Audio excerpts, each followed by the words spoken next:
Balik dari Penang macam biasa, kita singgah kedai pizza Jangok Meani.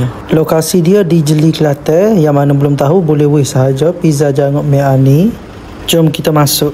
Okey, beli pizza dekat sini memang sangat-sangat berbaloi. Masa dulu saya pusing-pusing di Kelantan memang susah lah nak jumpa pizza lauk dia meriah. Super pizza Jangok Meani. Okey, serve dia pun cepat dah. Ni menu-menu dia. Harga memang sangat-sangat murah lah bagi saya. Last saya makan pizza macam ni dekat Indonesia, Domino's Pizza. Jenis lauk-lauk meriah banyak macam ni. Sini pun ada juga air coklat. Kalau nak makan sini jangan risau, memang sangat-sangat selesa. Nak bawa family memang sangat-sangat sesuai. Tak lupa juga dia ada jual juga yang frozen. Balik rumah boleh panah.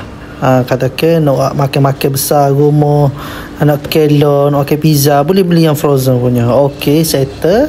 Saya pun nak balik dah, singgah sebentar saja. Kalau tanya saya berapa rate, saya nak bagi 10/10 sebab makanan semua fresh.